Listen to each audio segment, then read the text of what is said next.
Aquí estamos nuevamente, hermanos, en el santuario de la Madre Reina Victoriosa, 3 veces admirable de Schoenstatt, nuestro santuario Magnificat Patris de los esclavos de la Eucaristía y de María Virgen, en el barrio Campo Alegre de Atillo. Estamos aquí para seguir nuestras charlas pascuales, como hemos venido haciendo a lo largo de estos días. Vamos a pedir al Espíritu Santo su presencia, su unción, la luz de sus dones y de sus gracias, para que haga arder nuestro corazón a la luz de la palabra que hoy se nos va a proclamar. Ven, Espíritu Santo, llena los corazones de tus fieles, enciende en ellos el fuego de tu amor, envía tu Espíritu y todo será creado, y renovarás la faz de la tierra. Oh Dios, que has instruido los corazones de tus hijos con la luz del Espíritu Santo, haz que guiados por este mismo Espíritu saboreemos la dulzura del bien y gocemos siempre de sus divinos consuelos. Por Jesucristo nuestro Señor. Amén. Invoquemos a la Santísima Virgen para que ella nos arrope bajo su manto de amor y misericordia. Dios te salve María, llena eres de gracia, el Señor es contigo. Bendita tú eres entre todas las mujeres, y bendito es el fruto de tu vientre, Jesús. Santa María, Madre de Dios, ruega por nosotros pecadores, ahora y en la hora de nuestra muerte. Amén. Gloria al Padre, y al Hijo, y al Espíritu Santo, como era en el principio, ahora y siempre, por los siglos de los siglos. Amén. Vamos a dar inicio a nuestra reflexión de hoy con la lectura de la palabra de Dios tomada del Evangelio según San Lucas, capítulo 24. Regresando del sepulcro, anunciaron todas estas cosas a los 11 y a todos los demás. Las que decían estas cosas a los apóstoles eran María Magdalena, Juana y María la de Santiago, y las demás que estaban con ellas. Pero todas estas palabras les parecían como desatinos y no les creían. Y esto es, hermanos, palabra del Señor. Fíjense, hermanos, apenas son 2 versículos lo que hemos leído del Evangelio de San Lucas, versículos del 9 al 11, 3 versículos. Y nos dicen tantas cosas esos versículos, que es importante para proseguir nuestra reflexión en torno a las apariciones de Jesús resucitado. Primero está hablando de las mujeres, que ayer también veíamos cómo fue ese encuentro de Jesús con ellas, y nos pone cómo regresan del sepulcro anunciando, dice, a los 11, se refiere a los apóstoles, y dice, y a todos los demás. ¿Quiénes son esos todos los demás?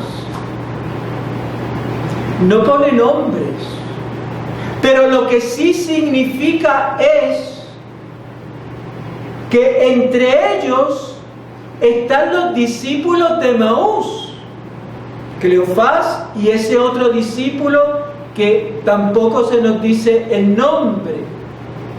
Recordemos que el apóstol San Pablo, en la carta a los Corintios, nos hablaba de 500 hermanos, más de 500 hermanos. ¿Serán estos los 500 hermanos? ¿Quiénes son? No sabemos. Pero para que ustedes vean cómo los evangelistas no dan todos los detalles, ni entran en menudencia, sino que se circunscriben aquello que ellos quieren resaltar. Por eso cuando te vienen por ahí diciendo, que los relatos de la resurrección, que si esos son unos embustes, que si esos son mentiras, que eso se lo inventaron porque no concuerdan. No, hermanos, los evangelios concuerdan y los estamos viendo por eso paso a paso.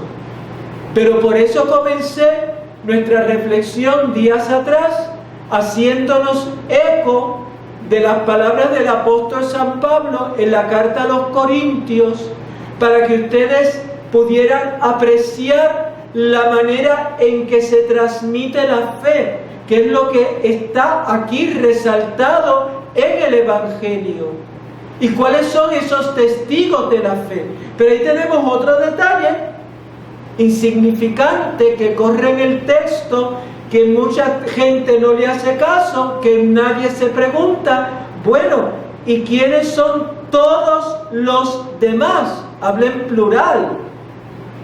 Todos los demás, no dice, pero distingue entre los apóstoles y esos otros que deben ser ciertamente discípulos del Señor, porque eso sí nos consta en el Evangelio, que además del grupo de los 11, habría un grupo más amplio. Por ejemplo, cuando Jesús en el Evangelio manda a los 72 discípulos. Vemos también, por ejemplo, en los Hechos de los Apóstoles, cuando los apóstoles están en el cenáculo antes de recibir el Espíritu Santo, que ellos necesitan completar el número de los 12. ¿Y cuáles son las especificaciones que da el apóstol San Pedro?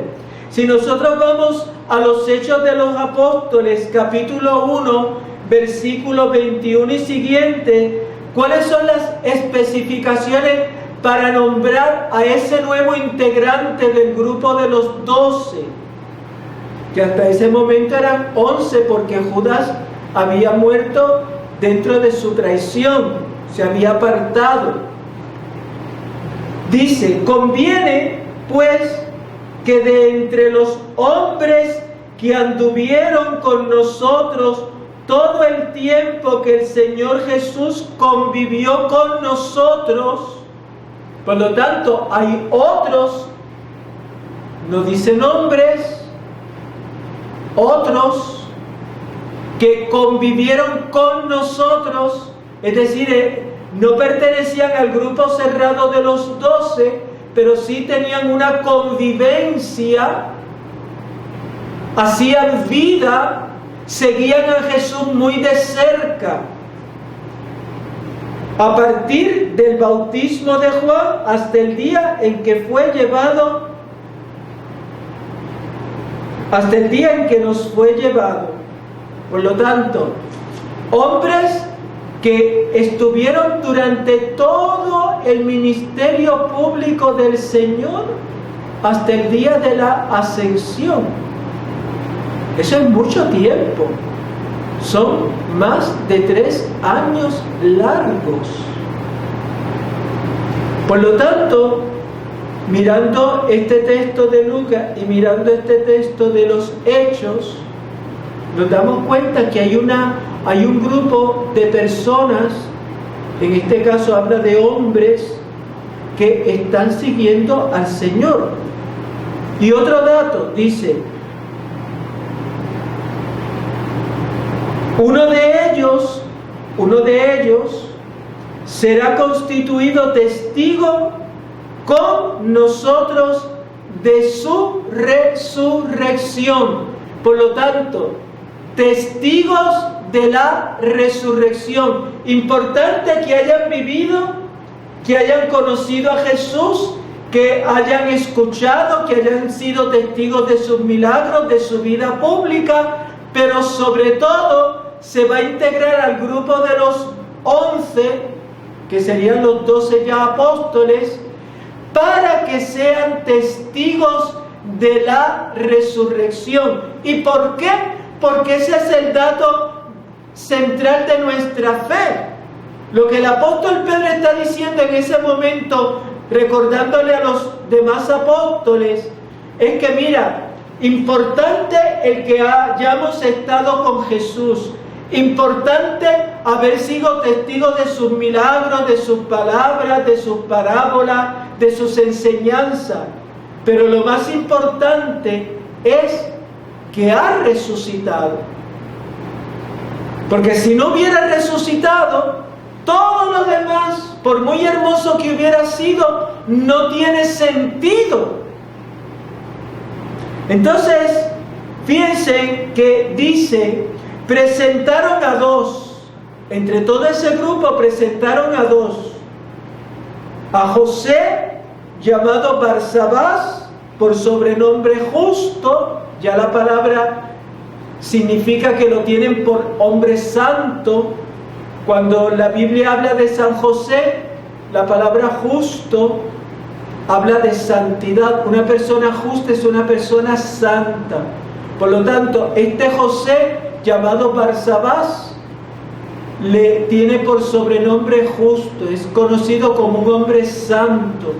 Igual que San José, el esposo de la Virgen. José, hombre justo.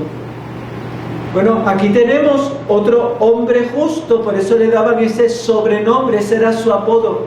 Era un hombre tan santo que esa cualidad de su alma se transmitió como un apodo. Y dice, y a Matías. Entonces oraron los apóstoles diciendo, tú Señor, que conoce los corazones de todos, muéstranos a cuál de estos 2 has elegido para ocupar en el ministerio del apostolado el puesto del que Judas desertó para irse al lugar donde le correspondía. Echaron suerte y la suerte cayó sobre Matías, que fue agregado al número de los 12 apóstoles. Y así lo dice San Lucas, que es el autor de los Hechos, en el capítulo 1, versículos del 21 al 26. Importante, por eso es, hermanos, que nosotros sepamos leer la Sagrada Escritura, no quedándonos ahí, sino viendo toda la complexión, como todo ese abanico, porque todo es riqueza en esa palabra de Dios. Fíjense en lo que hemos sacado de un detalle, todos los demás.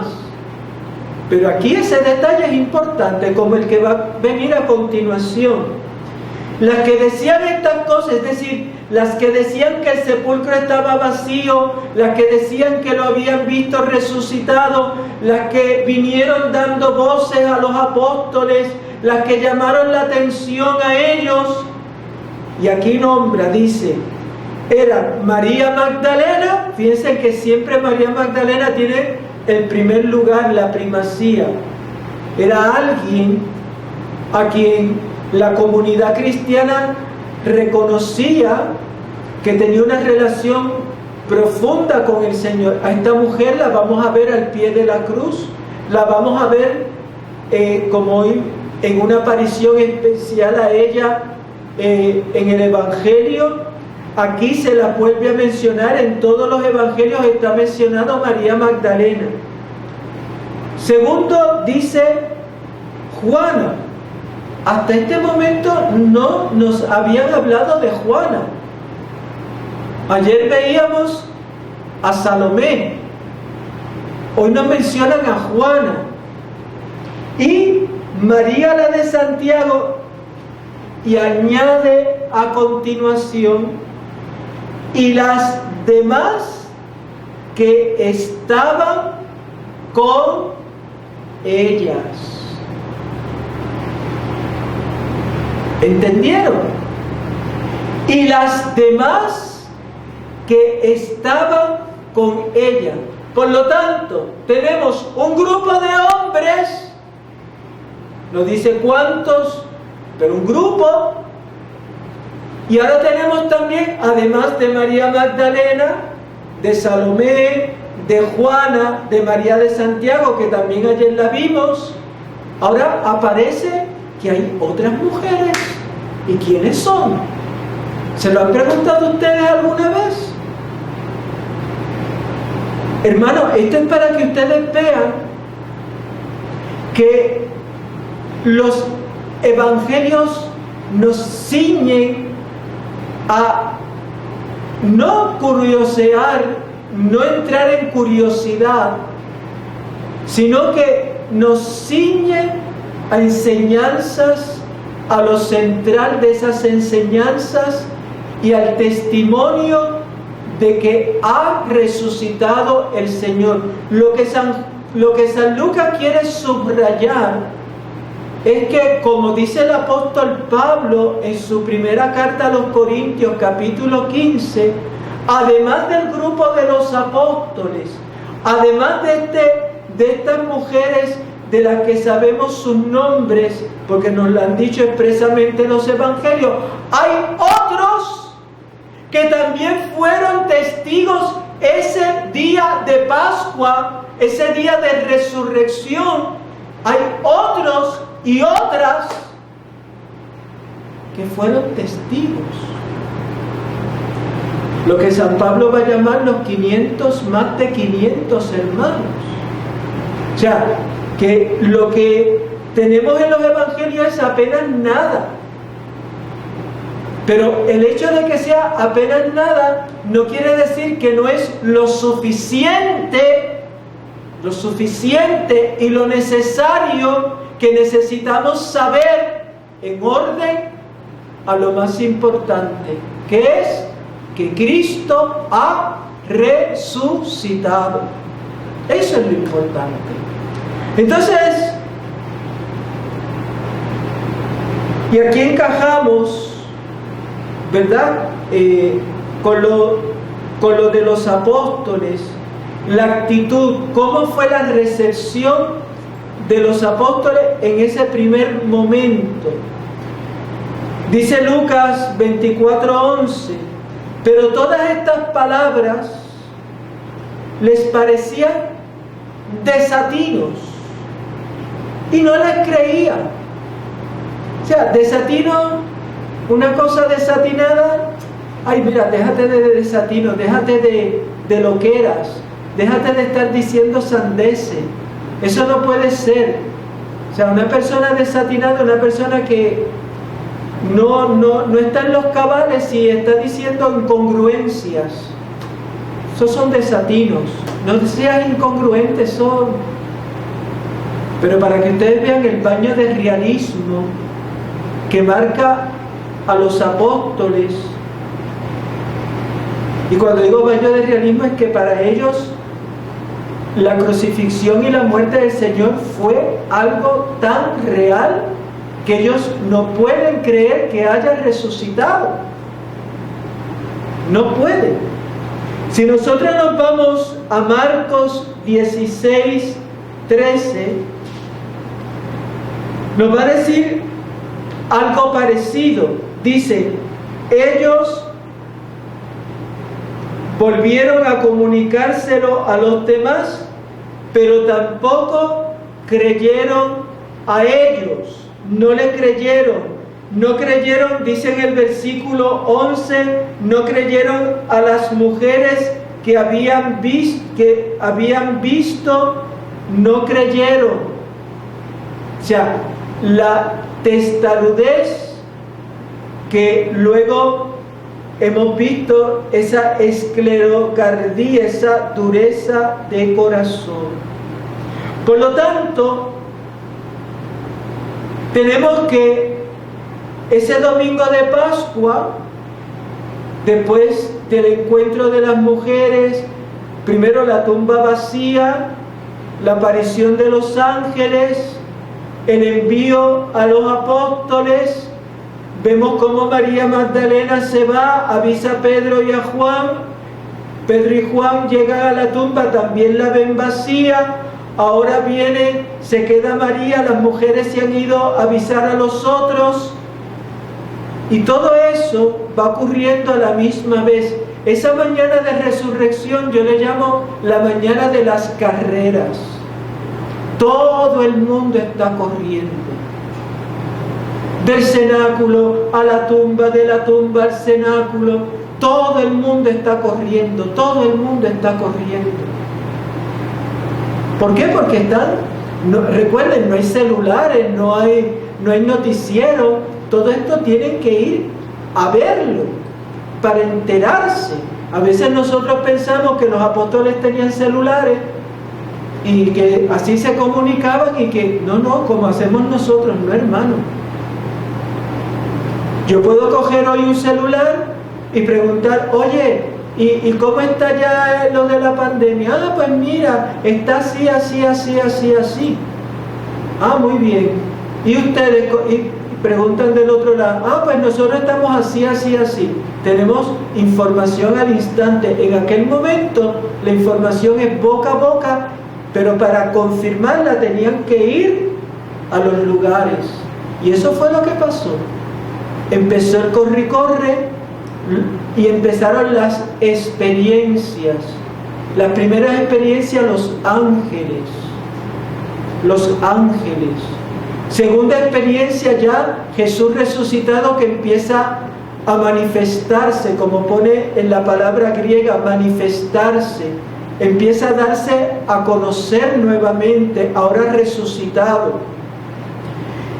Y vamos a ver entonces, en ese momento, porque Lucas, 1 Corintios capítulo 15, versículo 5, dice que va a haber una aparición específica de Pedro. También en el Evangelio de San Lucas, en el capítulo 24, cuando regresan los discípulos de Emaús allá a donde los apóstoles para comunicar que ellos se le aparecía el Señor, sorpresa, porque dice que los apóstoles, los 11, le dicen, es verdad, el Señor ha resucitado y se ha aparecido a Simón. Que no quiere decir que no se le apareció a nosotros, lo vamos a ver ahora. Pero parece ser, por lo menos San Pablo es testigo de eso, de que sí se le apareció a Pedro en una aparición especial. Solamente la menciona, no entra en detalles cómo fue, ni el momento especial que fue. Tenemos que saber que por lo tanto tiene que ser en algún momento de esa mañana o de esa tarde de la resurrección. Lo vamos a ver por otros detalles. Bien, vamos ahora al texto del capítulo 20 del Evangelio de San Juan, donde se nos narra la aparición del resucitado a María Magdalena. ¿Por qué subrayo esta aparición? Porque ya hemos visto la importancia que va a jugar María Magdalena dentro del testimonio de lo que ella va a anunciar y de lo que el Señor mismo le encomendó anunciar a los demás apóstoles.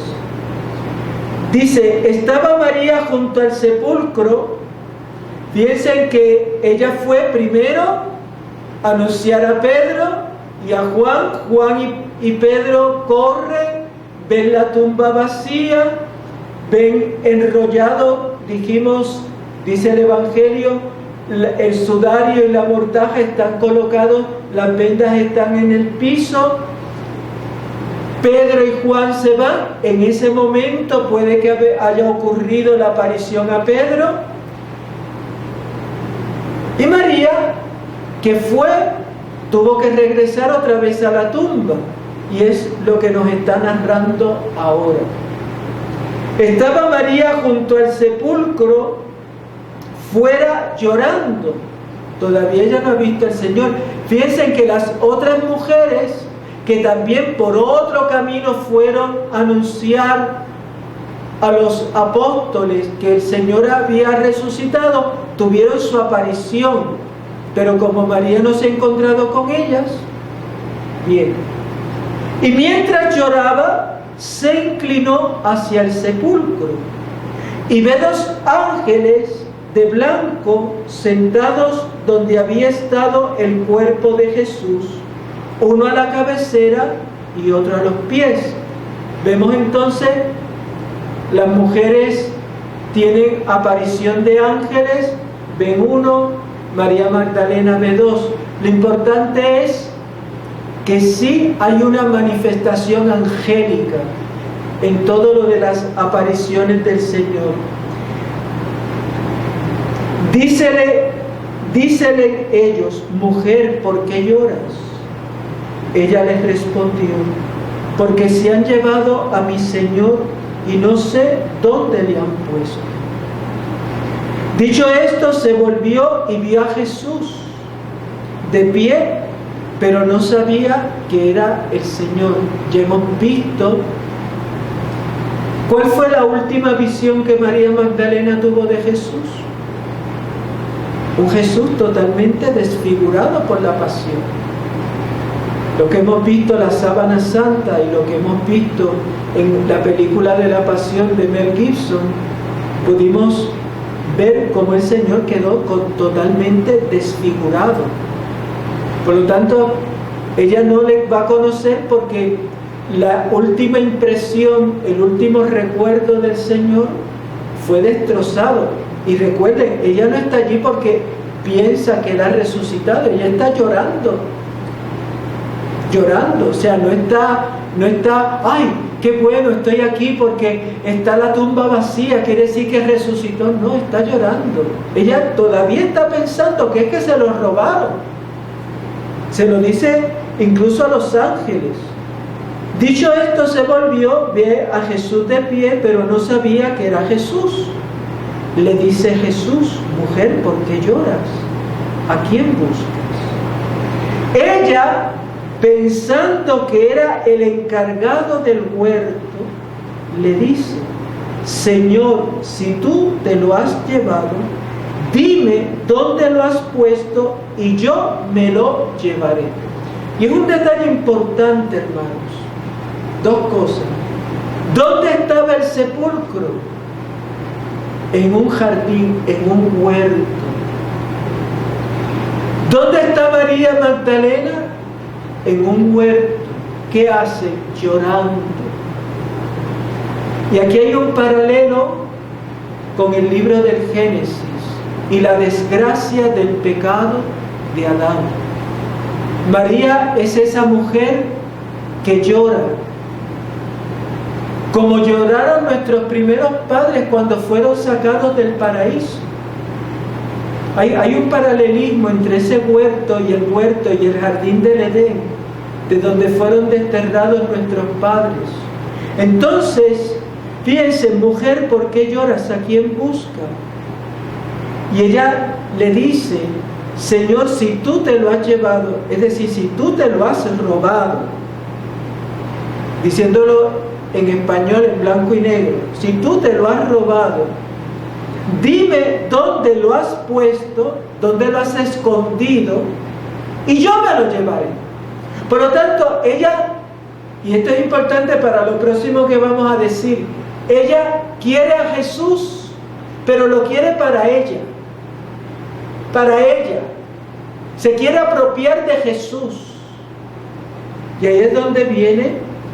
Jesús le dice: María. ¿Qué metal de voz usó el Señor para que ella le pudiera reconocer? Porque dice que ella se vuelve y le dice: Rabuni, que significa maestro. Rabuni, maestro. Ella se da cuenta por la voz, por la voz. El Señor tiene un timbre de voz que es especial, que es inconfundible. Y esto nos lleva al capítulo 10 del Evangelio de San Juan. Mis ovejas escuchan mi voz y ellas me conocen a mí y yo conozco mis ovejas. ¿Cuántos de nosotros somos capaces de reconocer esa voz del Señor? ¿Cuántos de nosotros alguna vez hemos sentido en el alma esa voz del Señor? El que haya tenido esa experiencia sabe con toda certeza que esa voz del Señor es inconfundible. No es la voz de mi conciencia, no es la voz del demonio, no es la voz de mis recuerdos, es una voz poderosa, es una voz que cuando se manifiesta, cuando habla, aquello que pronuncia, lo deja marcado dentro de nosotros. Por eso, dichosos aquellos a quienes habla el Señor.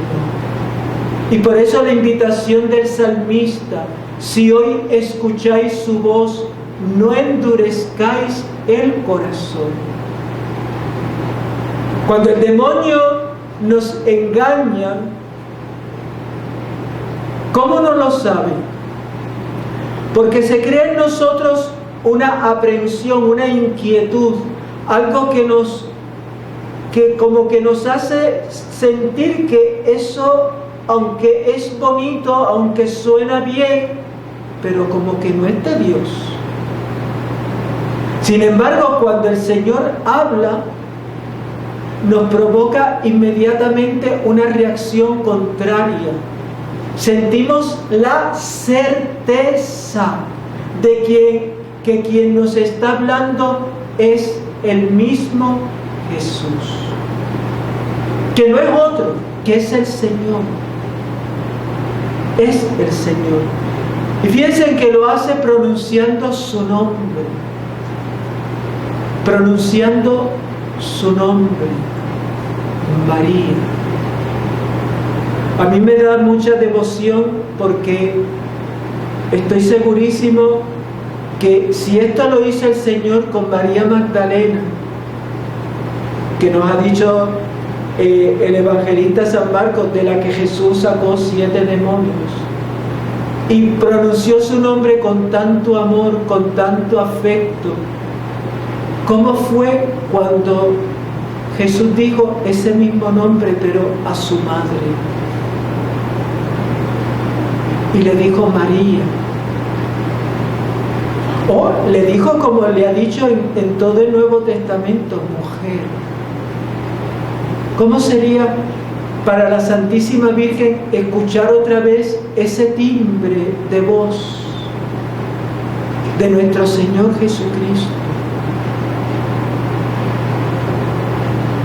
¿Cuántos de nosotros tenemos que ponernos al oído para escuchar la voz del Señor? Bien, dícele Jesús: no me toques, que todavía no he subido al Padre. Y aquí es donde quería llegar, porque ayer una persona me hizo una pregunta: pero Padre, es que en el Evangelio, en el de San Mateo, si no me equivoco,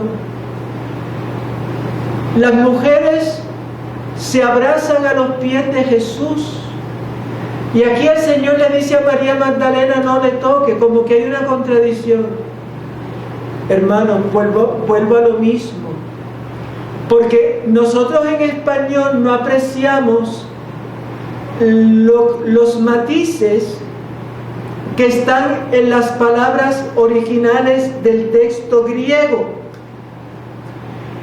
En la palabra original del texto griego en el Evangelio de Mateo, donde nos dice que las mujeres abrazaron a Jesús,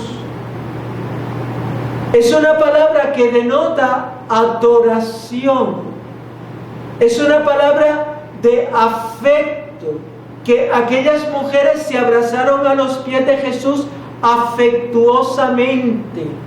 Y por eso, a continuación, ese amor, ese afecto, tocando al Señor, es un afecto que, por otro lado, les lleva a la adoración. Pero en María Magdalena es lo contrario. En María Magdalena la palabra es acaparar, apoderarme. Fíjense que lo hemos visto antes. Yo me lo llevo. Dime dónde estás y yo me lo llevo. Ella se quiere adueñar de Jesús. Y Jesús le dice por eso, no me toques, yo he resucitado para todos. Porque en el fondo, María Magdalena es una imagen de la iglesia, y esto lo decía San Agustín y otros santos padres. Es imagen de la iglesia, de esa iglesia pecadora que es llamada de entre los judíos y gentiles, esa iglesia pecadora que es llamada a ser testigo de Cristo, la esposa de Cristo. Pero Cristo ha resucitado para todos, no solo para ti, no solo para mí, para todos. Por eso es tan importante que nosotros podamos entender y ver, ¿verdad?, estos matices que están contenidos y no se contradice el Evangelio. En aquel momento aquellas mujeres no acaparan a Jesús, lo adoran, se abrazan a Él con afecto, mientras que María Magdalena quiere ser posesiva. Yo no sé si ustedes han tenido experiencia de personas posesivas. La persona posesiva tiene un vicio que lo va a llenar de celos, va a querer que esa persona no la mire nadie, que nadie le hable. Es como a veces cuántos feligreses se encariñan con un sacerdote y lo envuelven de tal manera que no lo quieren soltar, y si ven que alguien se le acerca a hablar, lo rechazan o empiezan a murmurar de esa persona porque es un amor enfermo. Por eso es que Jesús le dice a la Magdalena, no me toques, yo he resucitado para todos. Y por eso le dice Jesús, no me toques, que todavía no he subido al Padre, pero ve donde mis hermanos y diles, subo a mi Padre y a vuestro Padre, a mi Dios y a vuestro Dios. Esto lo explicaremos después cuando hablemos del tema de la ascensión de Jesús. Fue María Magdalena y dijo a los discípulos que había visto al Señor y que había dicho estas palabras. ¿Cuáles palabras? Que ha resucitado, que estoy aquí. Bien. Por lo tanto, ahí tenemos, hermanos, otros elementos que ya ustedes ven que nos han enriquecido tanto en pequeños versículos. Ahora vamos a ver las apariciones a los apóstoles. Hemos visto a las mujeres, hemos visto que en algún momento Pedro tuvo una aparición, pero todavía no es en el momento en que se aparece a los apóstoles. Vamos a ver el capítulo 20, o mejor, vámonos a Marcos 16, versículo 14, antes de empezar con la otra aparición. Dice, por último, estando a la mesa, los 11 discípulos se le apareció y les echó en cara su incredulidad y su dureza de corazón, por no haber creído a quienes le habían visto resucitado. Y ya hemos visto que, en primer lugar, a quien no creyeron fue a las mujeres. Ahora bien, vamos a ver un poquito esa aparición del Señor y la vamos a ver en dos textos. El primero, Juan 20, 19, 23, dice: al atardecer de aquel día, y estamos por lo tanto en la tardecita, ya la mañana el corre, las mujeres, Pedro y Juan que van, ven la tumba vacía, pero todavía los apóstoles no se convencen. Entonces viene el atardecer, por eso podemos dividir ese día en mañana y tarde de resurrección. Mañana y tarde de resurrección. Al atardecer de aquel día, el primero de la semana, todavía es el domingo, estando cerrada por miedo a los judíos las puertas del lugar donde se encontraban los discípulos, se presentó Jesús en medio de ellos y les dijo: la paz con vosotros.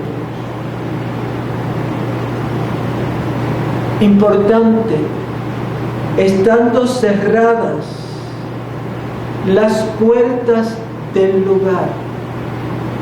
San Marcos nos ha dicho que ellos estaban de luto. San Marcos nos había dicho que ellos estaban llorosos.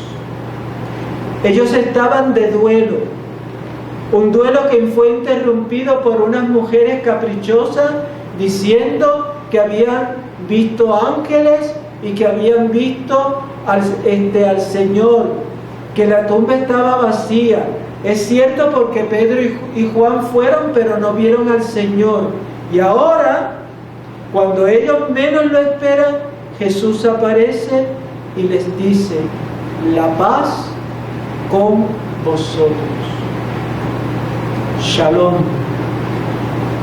Es lo que estaría cuando dice la paz. El saludo de la paz. Piensen que estas son las palabras que se ponen en boca del obispo cuando él saluda, cuando él preside una Eucaristía, el obispo. Su saludo es distinto, varía del sacerdote. El sacerdote dice: el Señor esté con ustedes. A lo que ustedes responden: y con tu espíritu. El Señor esté con ustedes. Pero cuando preside el obispo, no dice: el Señor esté con ustedes. Fíjense en ese detalle. Dice: la paz con vosotros, la paz con ustedes. ¿Por qué? Porque el obispo hace de Cristo resucitado en medio de la comunidad. Es para que tengan ese detalle litúrgico, pero como la liturgia recoge también estos matices. Bien, ¿qué hace Jesús a esos hombres que están ahí? Dice: les mostró las manos y el costado. Los discípulos se alegraron al ver al Señor. Jesús les dijo otra vez: la paz con vosotros. Como el Padre me envió, también yo os envío. Fíjense que Jesús confirma aquello para lo cual ellos fueron convocados en ese número de 12, para que ellos ahora sean los que lleven y sincronicen todo el testimonio de que va a ser la evangelización, que va a ser el llevar la buena nueva de la salvación al mundo entero. Vamos a dejarlo ahí. Vamos ahora al texto de Lucas 24, capítulo 24, versículo 36 y siguientes. Estaban hablando de estas cosas, de las apariciones, de lo que dijeron las mujeres, de todo eso, cuando se le presentó en medio de ellos y les dijo: la paz con vosotros. Fíjense, Lucas y Juan es el mismo saludo. Quiere decir que eso quedó dentro de la tradición. Por eso la liturgia expresa lo que nosotros a la vez hemos recibido de los apóstoles.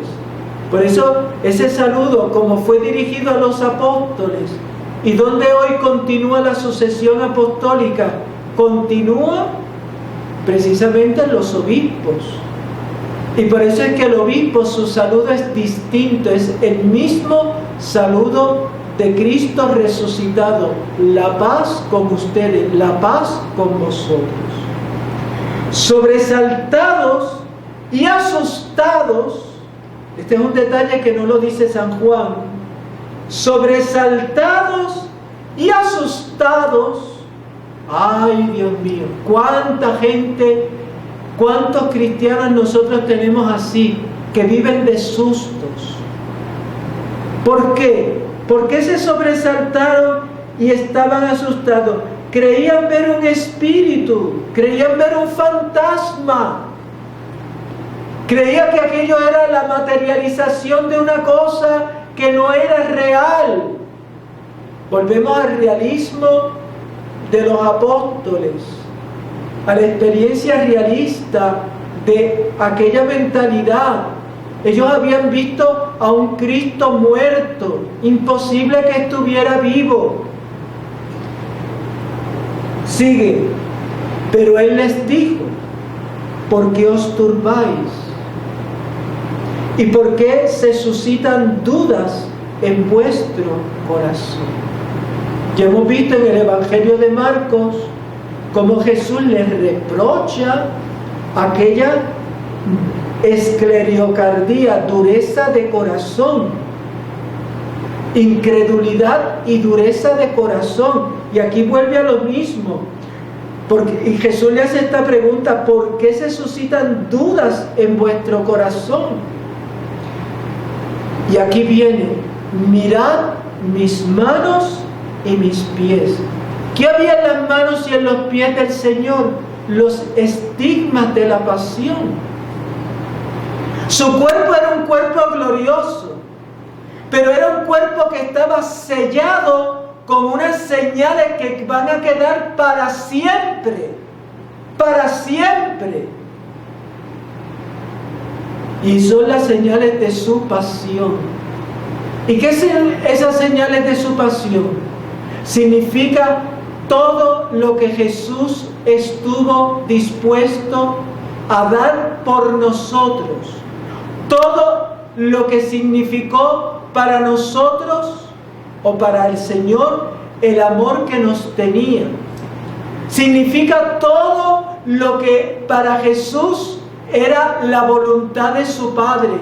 Y estaba ahí en esas marcas de sus pies, de sus manos. Por eso Jesús le dice: mirad mis manos y mis pies, soy yo mismo. Palpadme y ved que un espíritu no tiene carne y huesos como veis que yo tengo. Y esas palabras del Evangelio, ¿a qué vienen? Testifican que el cuerpo del Señor no es un cuerpo, como dicen muchos, espiritual, en el sentido de que es como, pues, un oleograma, eso que estamos acostumbrados a ver nosotros ahora, ¿verdad? Que es una proyección fantasmagórica. Bueno, tiene la silueta de la persona o de la cosa que se quiere representar, pero no lo es. No lo es. Pero Jesús resucitado sí lo es. Y por eso Jesús le dice: palpadme, tócame. Me pueden tocar. Ya lo hicieron las mujeres. Ya lo hicieron las mujeres cuando se encontraron a Jesús. Lo abrazaron con amor. Palpadme y ved que un espíritu no tiene carne y huesos como veis que yo tengo. Si usted palpa a una persona, se da cuenta que ahí hay huesos y carne. Usted lo nota. Por lo tanto, cuando ellos palparon al Señor, se dieron cuenta. Y diciendo esto, les mostró nuevamente las manos y los pies. Como ellos no acabasen de creerlos, a causa de la alegría, y estuviesen asombrados, les dijo: ¿tenéis algo de comer? Ellos le ofrecieron parte de un pez asado. Lo tomó y comió delante de ellos. Y vamos a ver otros textos en el día de mañana, cuando cerremos este ciclo de las apariciones del resucitado, como Jesús come. Ay, pero es un cuerpo glorioso. Sí, pero es un cuerpo real. ¿Necesitaba Jesús comida? No. Su cuerpo ya era glorioso. Ya esa función fisiológica Jesús no la necesitaba. Pero en orden al testimonio de la realidad de su cuerpo, Jesús come, porque lo puede hacer, porque es un cuerpo real. Porque es un cuerpo real. Y eso es lo que testifica, y es lo que nos hace ver que muchos cristianos, muchos creyentes, muchos que dicen, ¿verdad?, amar al Señor, sin embargo, creen más que en el Señor real y verdaderamente corpóreo, en la resurrección, lo miran como un fantasma, como una idea subliminal, como algo hermoso, pero no algo real. Y eso es lo que desmienten los evangelios. Por eso los que son detractores del evangelio tratan a nosotros los creyentes como ilusorios.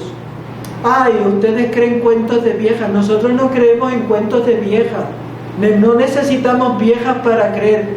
Nosotros creemos en un Cristo vivo, real y verdadero, que su cuerpo es un cuerpo glorioso, pero es un cuerpo de carne. Era su cuerpo. Y aquí es donde viene también para nosotros el que no podamos convertir nuestro cuerpo en objeto de cualquier cosa, sea en vida o sea en muerte. Que yo este cuerpo no lo puedo someter a vicio, que yo este cuerpo no le puedo meter droga, que este cuerpo yo no lo puedo maltratar con el alcohol, que este cuerpo yo no puedo tatuarlo.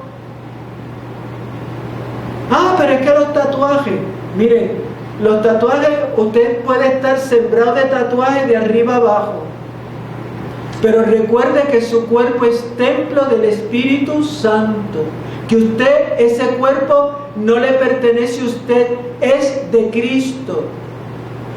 Y yo estoy seguro que el cuerpo del Señor no tenía tatuajes. Ah, pero yo me hice tatuaje.